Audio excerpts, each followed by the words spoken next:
नमस्कार दोस्तों, मैं हूँ किमी फ्रॉम ब्राइट स्केल्स विद किमी चैनल से और एक बार फिर से आप सभी का हमारे चैनल में बहुत बहुत स्वागत, बहुत बहुत अभिनंदन। तो दोस्तों आज चलिए बात करेंगे हम लोग, हमारा टाइटल क्या है, फ्रूटिंग प्लांट्स को कैसे करें रिपोर्ट। तो दोस्तों ये जो हमारा टाइटल है, इसी टाइटल के बेसिस पे आज मैं आप लोगों से बात करने वाली हूँ। तो दोस्तों चलिए स्टार्ट करते हैं अपने टॉपिक को, वीडियो को ज़्यादा लंबा ना खींचते हुए। तो दोस्तों कुछ आप लोगों को याद होगा कि मैं यहाँ पर कुछ फ्रूटिंग प्लांट्स यहीं से दोस्तों लेके आई थी, और जो आप लोग देख रहे हैं ये दोस्तों पहला तो है अनार का प्लांट।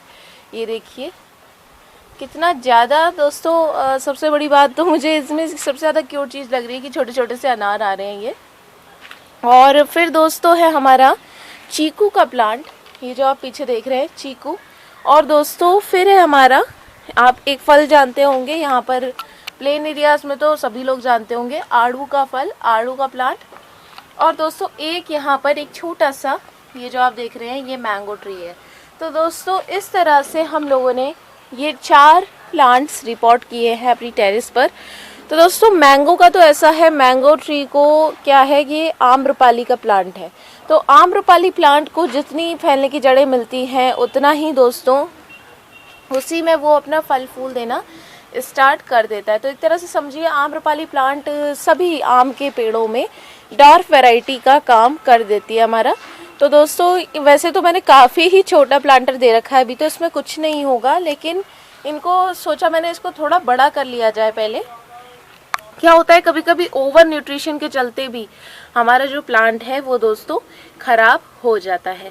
तो इसीलिए सबसे पहले छोटा प्लांटर प्रोवाइड करना चाहिए, उसके बाद बड़ा देना चाहिए। अब ये तो पूरे मैच्योर प्लांट्स हैं गाइस, मुझे लगता है ये वाला जो अनार का प्लांट है अगर ये कटिंग से लगाया गया होगा तो इसने तो एक दो साल में ही दोस्तों ये फ्रूटिंग देनी स्टार्ट कर दी होगी। लेकिन अगर सीड से लगाया होगा तो दोस्तों इसको करीबन 3 साल लग गए होंगे इतनी बढ़ोतरी और इतना बढ़ने में। जैसे कि नींबू का प्लांट होता है गाइस, नींबू के प्लांट को भी बहुत टाइम लगता है और हमें बहुत पेशेंस रखना पड़ता है प्लांट के लिए कि दोस्तों वो कब फ्रूटिंग देगा।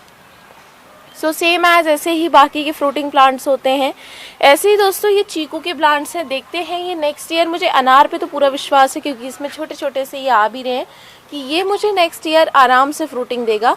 लेकिन मुझे दोस्तों विश्वास नहीं है चीकू के प्लांट पे अभी कि चीकू का प्लांट दे पाएगा, और आड़ू के प्लांट पर वो तो दोस्तों बाद में ही पता चलेगा कि इसको कितने साल से इन लोगों ने लगा रखा था ग्रो बैग में, या फिर दोस्तों कितने साल से ये लोग इसको कटिंग से इन लोगों ने लगा रखा था। अब दोस्तों अगली चीज़ है कि इसको हम लोग अपने टेरेस गार्डन पे ऐड कैसे करें। तो सबसे पहली बात है दोस्तों कि आपको ये चीज़ ज़रूर पूछनी है नर्सरी वाले से कि ये डॉर्फ वैरायटी के हैं कि नहीं। अगर आपने डॉर्फ वैरायटी का दोस्तों ये प्लांट नहीं खरीदा तो आपकी फ्रूटिंग नहीं आएगी। ये प्लांट आपको डॉर्फ वैरायटी का ही लेना है।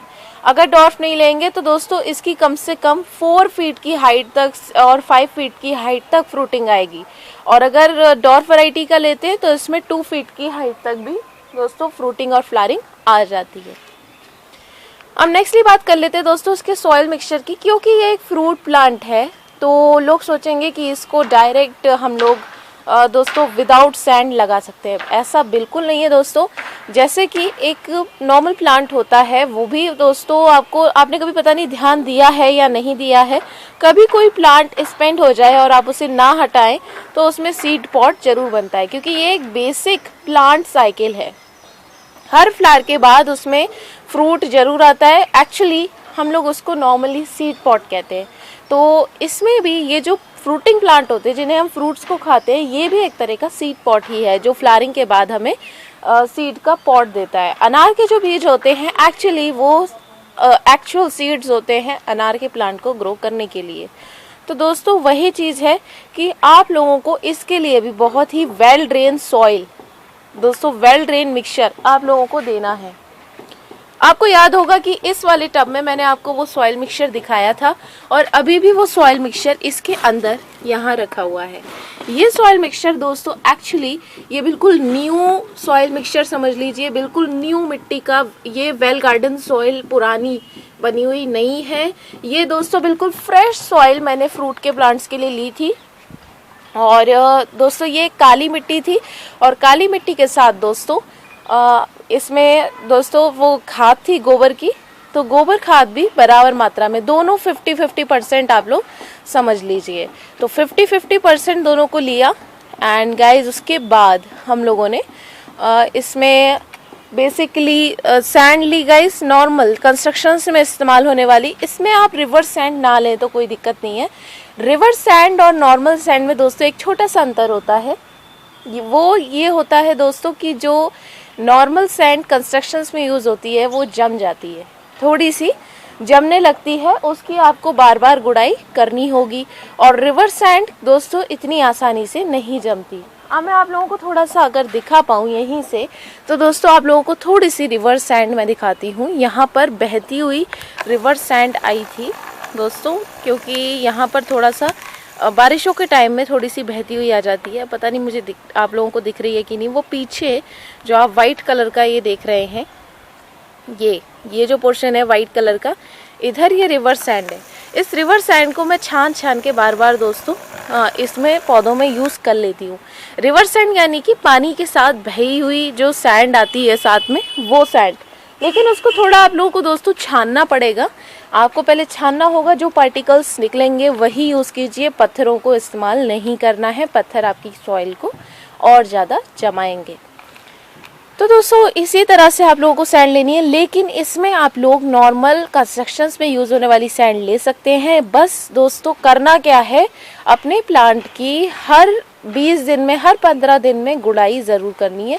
और ये वाला प्रोसेस अगर आप हर प्लांट के साथ करते हैं तो आपका हर प्लांट बहुत हेल्दी रहेगा और दोस्तों बहुत ही हैप्पी रहेगा।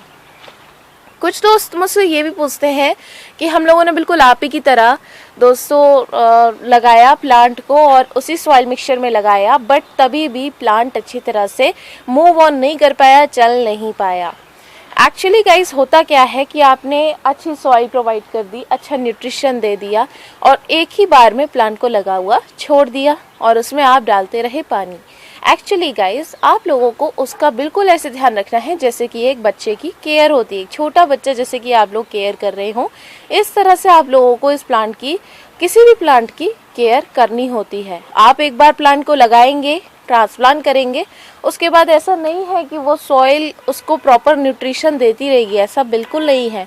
आप लोगों को ऊपर से न्यूट्रिशन देना होगा, हर हफ्ते उसमें स्प्रे करना होगा और दोस्तों हर हफ्ते आपको फंगस स्प्रे करना होगा और पेस्टिसाइड स्प्रे करना होगा। तो इस तरह से, और बाकी दोस्तों ऑर्गेनिक फर्टिलाइज़र भी आप लोगों को प्रोवाइड करना होगा। अब कल ही शाम को मेरी मदर ने सभी प्लांट्स को दोस्तों सरसों की खली का वाटर दिया है। कल मैं आपको बताऊं, कल मैं वीडियो भी नहीं बना पाई थी, एक्चुअली थोड़ा सा दोस्तों एग्ज़ाम वगैरह की तैयारी कर रही हूँ, इसीलिए थोड़ा सा प्लांट्स पे ध्यान नहीं दे पा रही हूँ।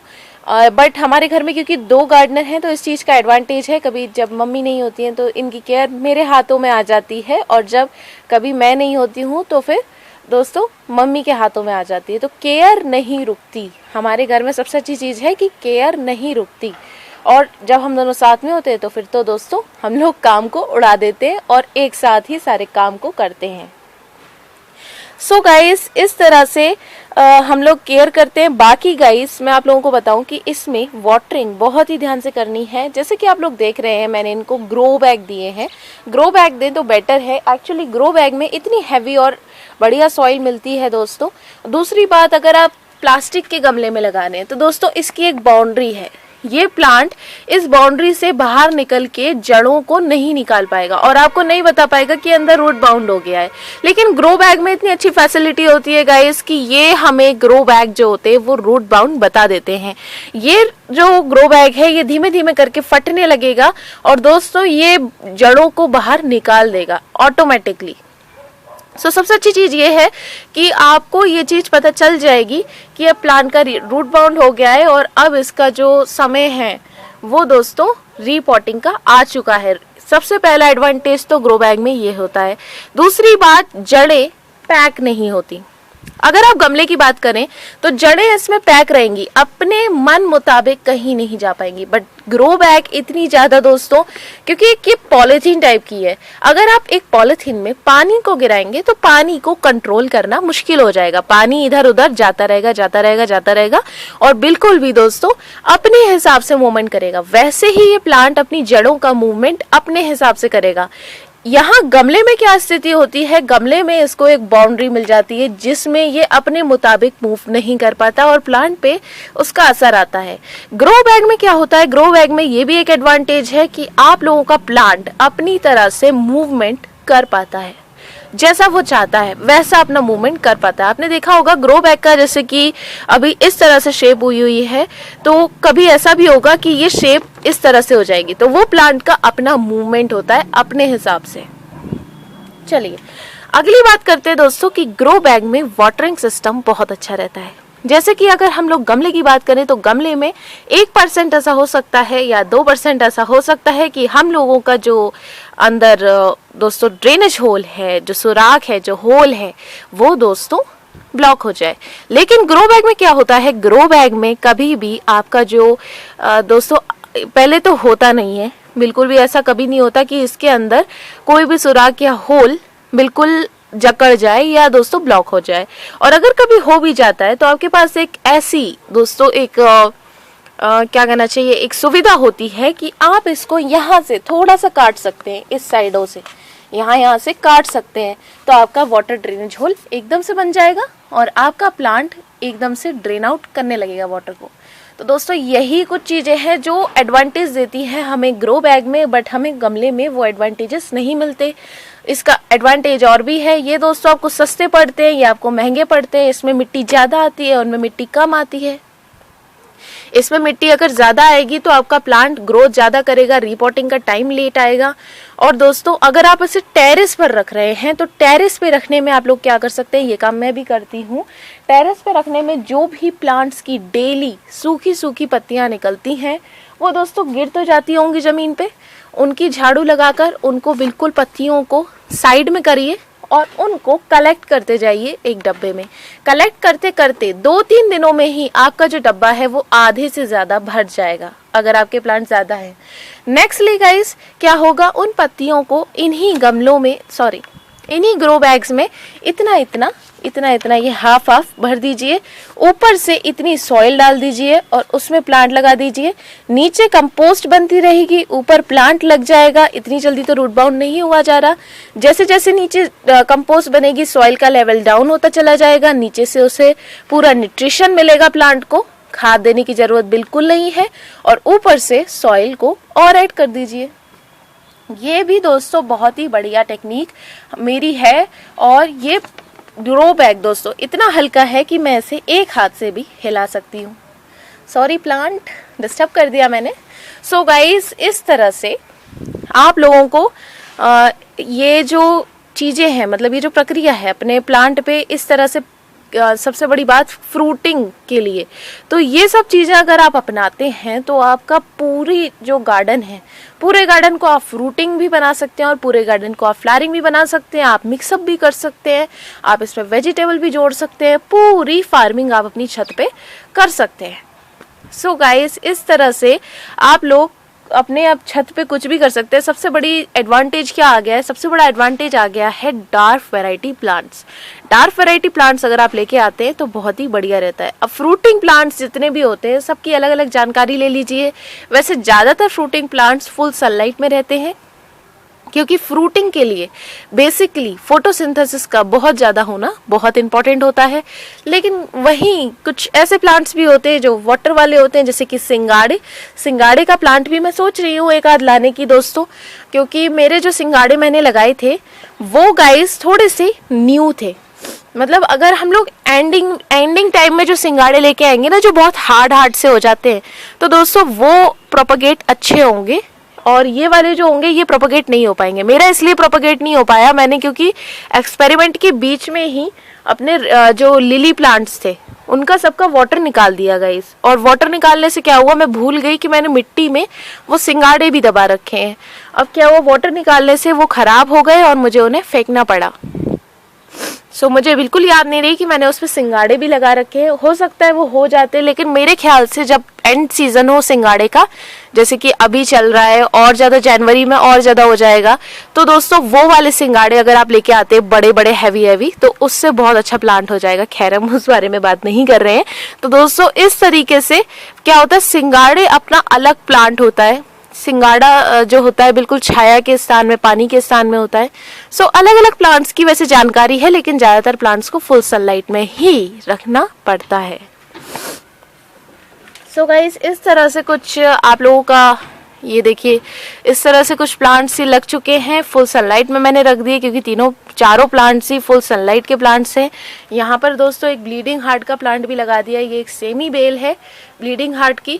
तो देखते हैं गाइस, मैं सोच रही हूँ कि इसको यहीं के यहीं थोड़ा सा गोल गोल करके और डॉर्फ बना दूं और बिल्कुल ये बुशी लुक इसको दे दूं, क्योंकि सेमी बेल्स का हम लोग बुशी लुक भी आराम से दे सकते हैं।